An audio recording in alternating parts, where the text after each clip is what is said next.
नमस्कार, मैं हूं आलोक कुमार और आज हम बात करने जा रहे हैं कूटनीति पर, दुनिया की कूटनीति पर, डिप्लोमेसी पर।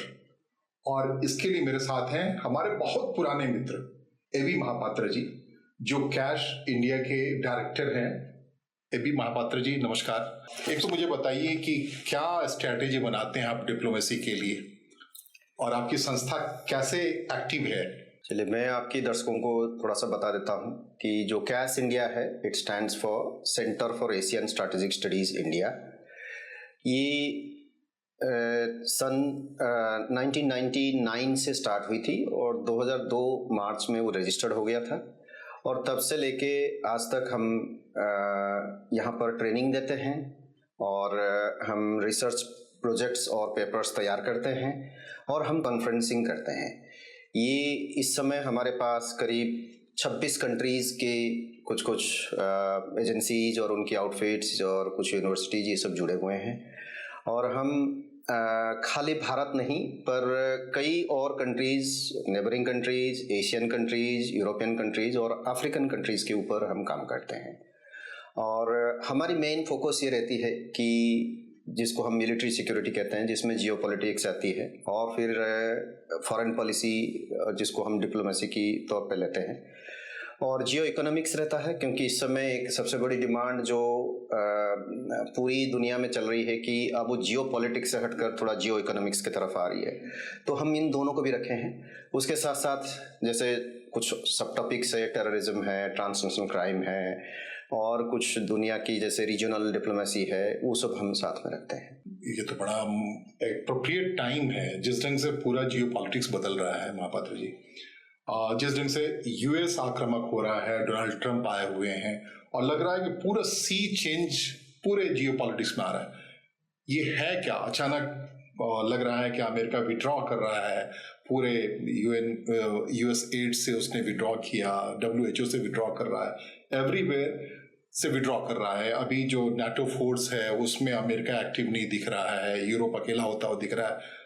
तो ये हो क्या रहा है? दुनिया क्यों चर्निंग ले रही है और यूएस का ये अप्रोच क्यों है? डोनाल्ड ट्रंप ऐसा क्यों कर रहा है? ये एक बहुत बड़ी क्वेश्चन है जिसको लेके हम यूएस इलेक्शन से पहले ही ये सब चीज़ों को हम सुनते आ रहे थे। अब ये बहुत ज़्यादा जोर पकड़ ली है, क्योंकि डोनाल्ड ट्रंप जब से प्रेसिडेंट बने हैं, 20 जनवरी से ऑफिस ओथ लिए हैं, तब से उनकी कुछ एक्शंस अब ग्राउंड पे आ रही है। अब लोगों को लग रहा है कि यार ये क्या कर दिया, ये क्यों हो रहा है, ये होने से होगा क्या, जो था वो तो खत्म होता जा रहा है। तो जब भी दुनिया में नई चीज हुई है, या जिसको हम रिवॉल्यूशन के नाम से जानते हैं या कुछ चेंज के नाम से जानते हैं, तो होता क्या है कि जो चीज बनी हुई चीज होती है वो उसकी टाइमलाइन की समाप्ति हो जाती है, एक नई चीज होती है। जब भी कोई नई चीज होती है तो जैसे हम फिलोसफी में पढ़ते थे कि न्यू मीन्स अननोन।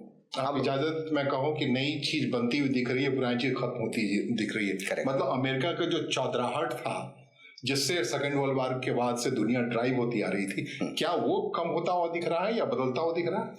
हाँ, ऐसा होगा कि जो एक अगर हम देखिए, ये एक बहुत बड़ी चेन है। अगर हम हिस्ट्री पे बात करने जाएं तो पूरी चीज़ों की तो बहुत समय लग जाएगा, पर जो दर्शकों के हित से जैसे कुछ मेन मुद्दे पे हम बात करते हैं कि जो इंडस्ट्रियल रिवॉल्यूशन हुआ था, मतलब 16th-17th सेंचुरी से स्टार्ट हुआ था और 19th सेंचुरी में उसकी पीक हो गया। उसने कई सारे मूवमेंट को जन्म दिया और जियोपॉलिटिकल अलाइनमेंट करा और सोसाइटी और इंडिविजुअल इन सब पे भी इम्पैक्ट डाला। अब ये हो गया 21st सेंचुरी। हर 20 साल में ये एक पर्टिकुलर चेंज जो होती है उसकी ऑर्डर्स में रिव्यू आता जाता है। तो अगर हम ये कहें कि 19th सेंचुरी का जो एंड पॉइंट आया, उसके बाद ये 21st सेंचुरी, मतलब 20th सेंचुरी खत्म होने के बाद जब 21st सेंचुरी शुरू हुआ, तो उस समय एक सबसे बड़ी रिवॉल्यूशन आया कि इंटरनेट के नाम से, जिसको आज हम जानते हैं। और भी बहुत सारी टेक्नोलॉजीज आए, पर इंटरनेट सबसे बड़ी है क्योंकि उसने बहुत बड़ा चेंज लाया। तो वो जियोपॉलिटिक्स, पॉलिटिकल सिचुएशन और कंट्री टू कंट्री रिलेशंस में बहुत बदलाव लाया। अब सोवियत यूनियन का एंड हुआ तो नई एक बिल्कुल ऑर्डर आई। पर वो ये था कि जो नई अड़च उस समय सोवियत यूनियन के विघटन के बाद स्टार्ट हुई, तो वो एक्चुअली एक टेम्पररी था। उसका शुरुआत था कि जो बिगिनिंग ऑफ 21st सेंचुरी है उसमें वो एस्टैब्लिश होना है। कोई भी ऑर्डर अगर सेंचुरी ओल्ड हम मानते हैं, जैसे पॉलिटिकल साइंस और फिलोसफी में पढ़ाया जाता है कि कोई भी ऑर्डर जो है उसका लाइफ टाइम 100 to 120 ईयर्स माना जाता है। तो ये जो है जो बिगिनिंग हुआ है 21st सेंचुरी का, इस समय एक नई ऑर्डर आया। पर अमेरिका जो था, अब कहा जाता है कि अमेरिका जीत लिया कोल्ड वॉर को, अब उसको ये लगने लगा था कि ये जो है कि यूनिपोलर वर्ल्ड जो है वो ऐसे ही चलेगी और मेरी ही दबदबा हमेशा के लिए चलती चलेगी, इसमें कोई रुकावट नहीं आएगा। बट समय का जो जैसे बोलते हैं साइक्लिकल टाइम होती है, तो उसका एक साइकिल होता है। तो जो 20th सेंचुरी था तो वो शायद वेस्टर्न सिविलाइजेशन या अमेरिका 89 में जो सोवियत रसा का विघटन हुआ, गोर्बाचोव का ग्लासनोस्ट खत्म हुआ, वो कोल्ड वॉर का अंत था। हाँ।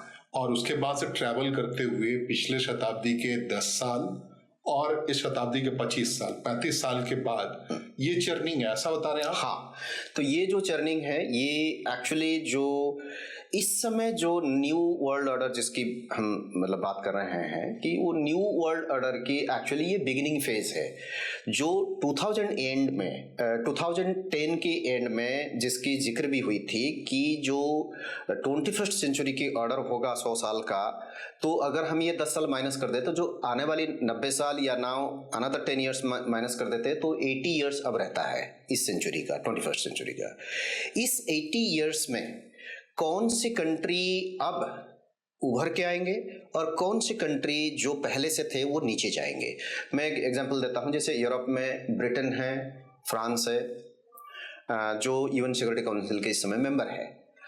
अब उनको ये लगने लग गया, इवन अमेरिका को भी लगने लग गया, दुनिया में सबको लगने लग गया कि यार कई सारे कंट्रीज हैं जो नॉन कंट्रीब्यूटिंग हैं, जिनका कोई कंट्रीब्यूशन नहीं है, मतलब बहुत ही मिनिस्कुल है, क्या कंट्रीब्यूट कर रहे हैं ये लोग।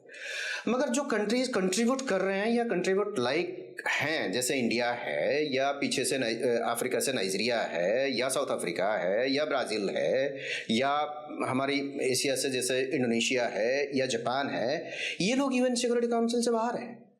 और यूएन सिक्योरिटी काउंसिल के अंदर जो लोग हैं उनका कोई रोल नहीं है, वो actually economically politically they are becoming irrelevant.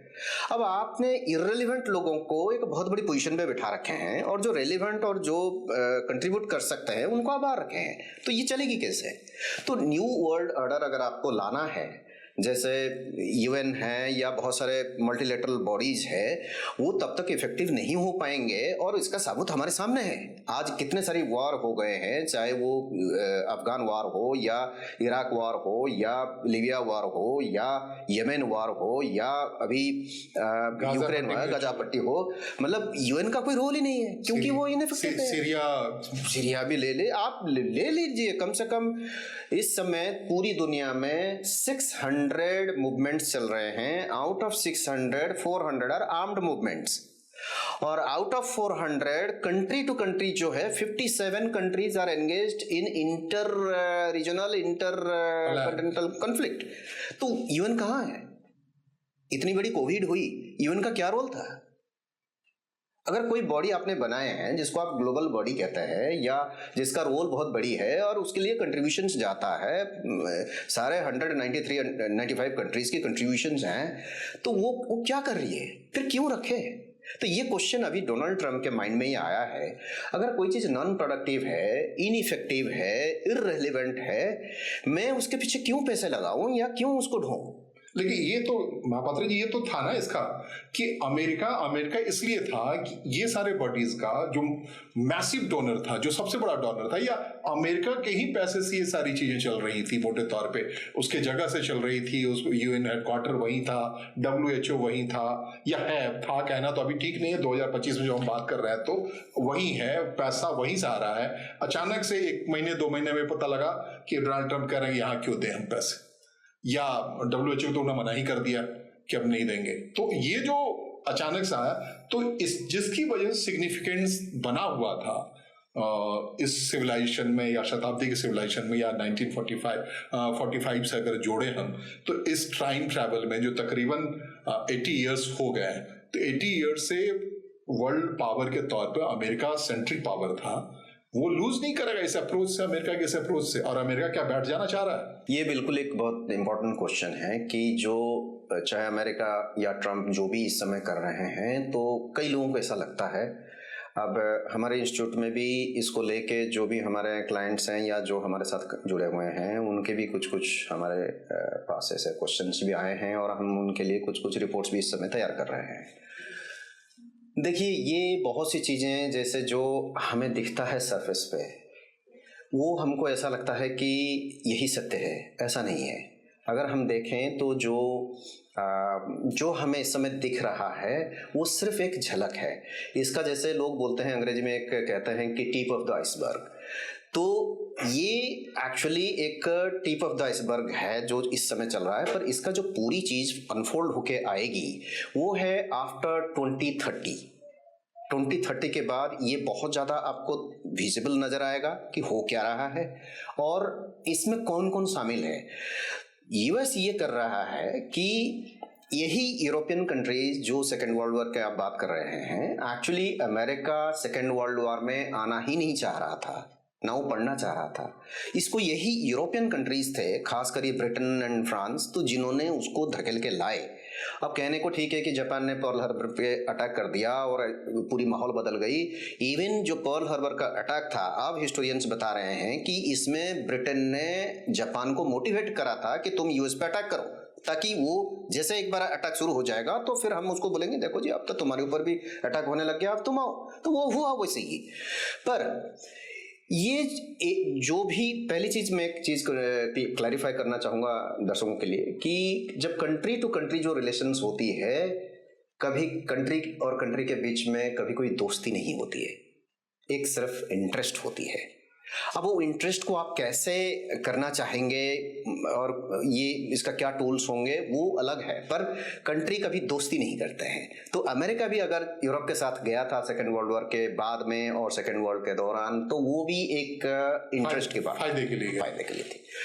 वो कुछ दिन चला, पर ये आते आते 1970 के बाद इनको पता लग गया कि जो यूरोप का रिकंस्ट्रक्शन हुआ पोस्ट सेकेंड वर्ल्ड वॉर में, उसमें इनिशियली कुछ फायदे तो हुए और अमेरिका का इन्फ्लुएंस भी बढ़ा और इकोनॉमिक ग्रोथ भी हुई, पूरी चीजें हुई। और जो इन्होंने सोवियत यूनियन के अगेंस्ट यूज करे, जो वर्सा पैक्ट कंट्रीज थे, पर ये जो नाटो कंट्रीज थे, धीरे धीरे एक्चुअली उनकी जो जिसको हम क्रिटिकल मास बोलते हैं वो नीचे चलने लगी, क्योंकि वॉर खत्म हो गई। अब छोटे मोटे मूवमेंट चली और ऐसी थर्ड वर्ल्ड वॉर जैसी सिचुएशन अब बन ही नहीं सकता। और ये कोल्ड वॉर के अंदर अगर आप देखेंगे, कहने को कि क्या है कि भाई दो खेमे में बट गए थे, पर बहुत सी इंपॉर्टेंट ट्रीटीज इसी कोल्ड वॉर के दौरान हुई है, जो आज हम फ्री वर्ल्ड बोलते हैं या यूनिपोलर वर्ल्ड बोलते हैं। इस बीच बहुत कुछ नहीं हो पा रहा है जो उस समय हुआ था।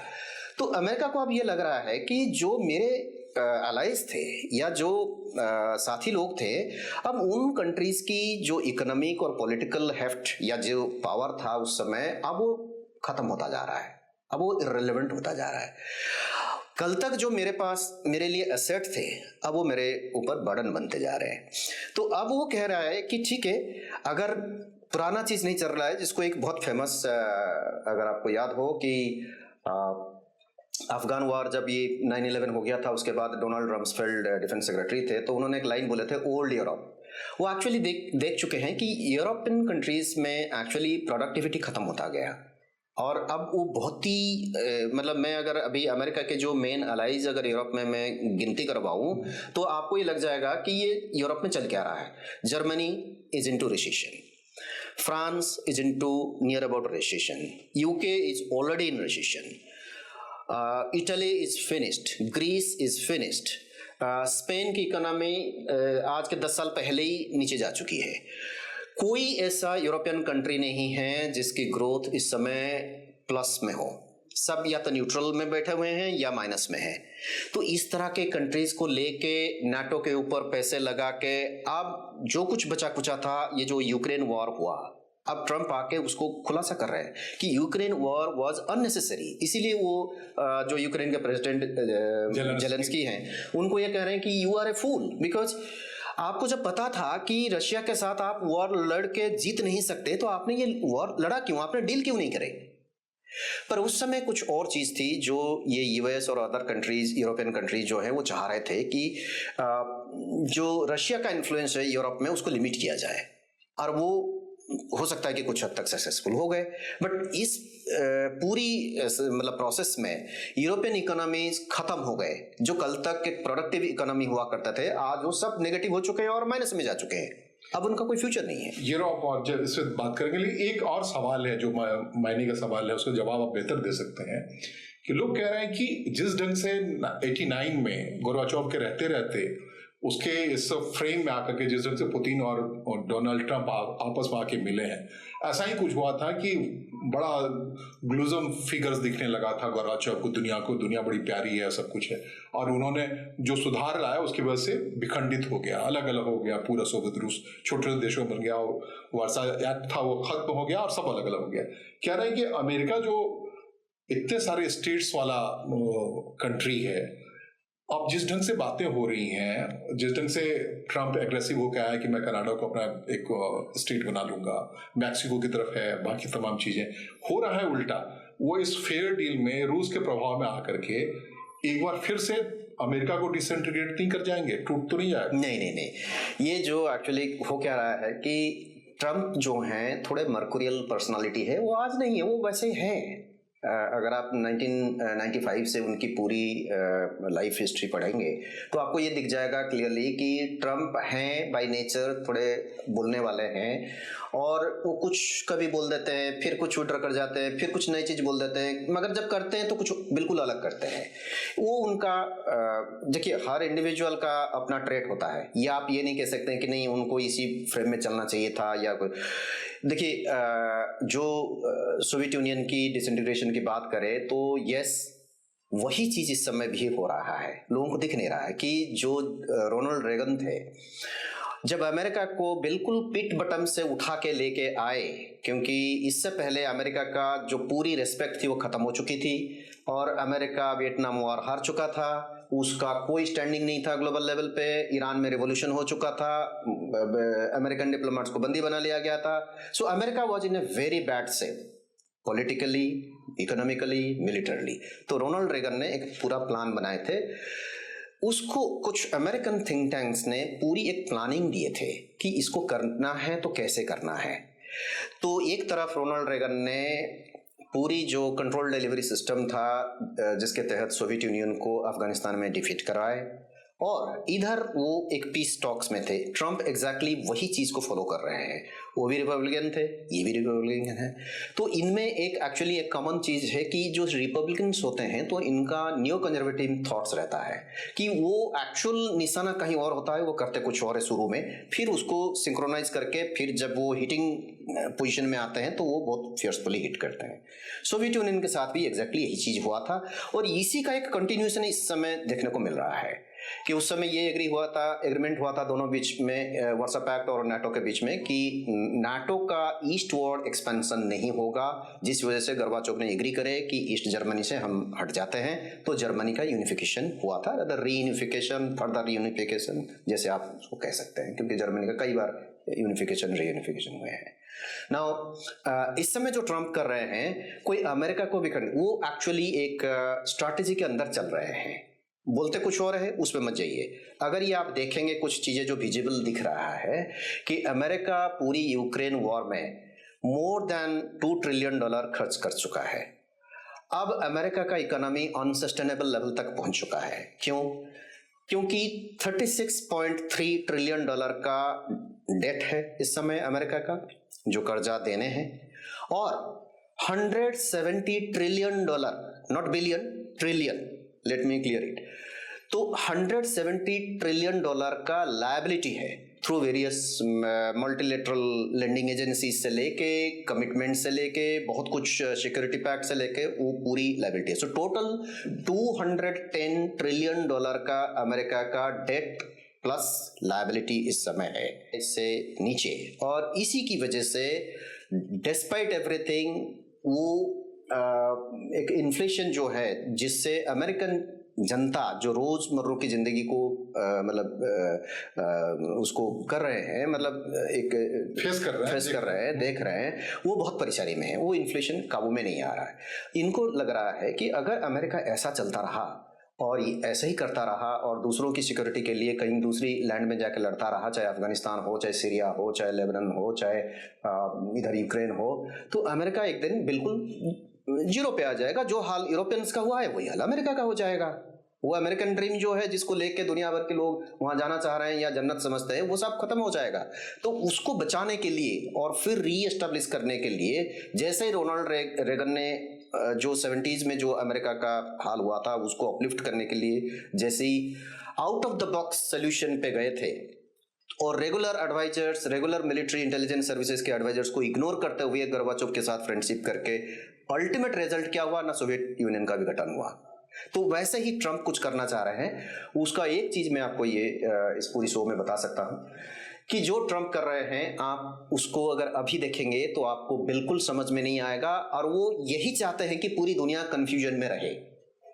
और जो कैओस इससे पहले जो बाइडेन की एडमिनिस्ट्रेशन ने करके गया है, उसको अब वो पहले रीसेट करेंगे, साथ ही साथ अमेरिकन इकोनॉमी को स्ट्रेंथन करेंगे, प्लस जियोपॉलिटिकल अलाइनमेंट करके नई पावर को लाएंगे जो अमेरिका का साथ देंगे या फिर अमेरिका की जो ग्रोथ है उसमें कंट्रीब्यूटिंग फैक्टर बनेंगे। और एक नई हिस्ट्री जो 21st सेंचुरी का हम देख रहे हैं कि जिसको हम ग्लोबल न्यू वर्ल्ड ऑर्डर बोल रहे हैं, वो एस्टेब्लिश करने में उनको मदद मिलेगी, जिसमें अमेरिका की पावर का प्रीएमिनेंस हमेशा बरकरार रहेगा। आपको लग रहा है कि इतना सब कुछ प्रीफिक्स होता है सिस्टम में? आप जो सोचते हैं वही कर पाते हैं, ऐसा होता है क्या? ऐसा तो होता रहा होता तो दुनिया हमेशा एक जैसी चलती। आप सोचते कुछ और हैं, होता कुछ है। जैसे कि उन्होंने अभी जो प्रधानमंत्री नरेंद्र मोदी गए, उनसे टैरिफ को लेकर के बड़ा टफ टॉक किया, कहा कि हिंदुस्तान को ही मुश्किल में डाल देंगे। अभी लौट के आए, बहुत सारी चीजें निकल के आ रही हैं। उन्होंने अपने एलन मस्क को कहा क्यों जा रहे हो टेस्ला लेकर के वहां इम्पोर्ट। तो ये जो पोस्चरिंग है ट्रंप का, इससे नहीं लगता है कि लोग अब दूर भागेंगे उनसे और वो अकेला पड़ जाएंगे? बिल्कुल सही प्रश्न है कि जो ट्रंप की गोल है और जो उनकी स्ट्रैटेजी है और जो उनकी टैक्टिक्स है, उसको अगर हम देखें तो ये जो टैक्टिक्स है ये ना स्ट्रैटेजी है ना गोल है। अब ट्रंप क्या कर रहे हैं कि आपको बिगिनिंग ऑफ नेक्स्ट ईयर आपको थोड़ा बहुत दिखने लगेगा कि एक्चुअली ये सारी चीजें जा कर रहा है, डायरेक्शन क्या है, वो डायरेक्शन इनका स्ट्रैटेजी होगी। और इनकी गोल हमेशा क्लियर है। ट्रंप अमेरिका का प्रेसिडेंट है, अमेरिका का हित को लेके उन्होंने कई सारी स्ट्रैटेजी निकाले हैं, जिसको बोलते हैं कि प्रोजेक्ट 2025, जो अभी रिपब्लिकन इंस्टीट्यूट्स ने इसको प्रोड्यूस किए हैं। ये एक्चुअली प्रोजेक्ट 2025 का एक नमूना है जो आपको दिख रहा है कि सबसे पहले दुनिया में कंफ्यूजन डालो। कंफ्यूजन में क्या होता है कि बहुत से कंट्रीज ये हैरानी में पड़ जाएंगे कि एक्चुअली ट्रंप करना क्या चाह रहे हैं। वो यही टाइम को यूज करना चाहेंगे कि वो आपको प्रिस्क्रिप्शन देंगे, पर ये आपके ऊपर है कि आप उस प्रिस्क्रिप्शन को लेंगे या नहीं लेंगे। तो अब जैसे कंट्रीज है जिसने जैसे बहुत सी लोगों को ये पता है कि जो ग्लोबल डिप्लोमेसी होती है या जो ग्लोबल लीडर्स होते हैं वो क्या सोचते हैं, कैसे काम करते हैं, जिनको पता है, जो ओल्ड और सॉलिड पावर्स है उनको तो क्लियरली दिख रहा है। अब जैसे रशिया है, रशिया ने ट्रंप की अनाउंसमेंट के बाद कोई बहुत ज्यादा जुबिलिएशन नहीं दिखाया, ना कोई बहुत ज्यादा कुछ ऐसा स्टेटमेंट दिया। मुश्किल से 5-6 स्टेटमेंट आया है वो यूक्रेन वॉर को खत्म करने को लेकर, क्योंकि रशिया को पता है कि ये जो अमेरिकन प्रेसिडेंट्स होते हैं वो उनका कोई सोच नहीं होता है। अमेरिका को चलाने वाला एक्चुअली अमेरिका का प्रेसिडेंट नहीं होते हैं, उसके पीछे कुछ लोग होते हैं। उनका सोच क्या है? तो उनका सोच इस समय है प्रोजेक्ट 2025। प्रोजेक्ट 2025 जो डॉक्यूमेंट है, रिपब्लिकन्स ने उस पर बहुत जोर देते हैं। वो कई लोग बोलते हैं कि वो एग्जिस्ट नहीं करती है, एक्चुअली ऐसे ही है।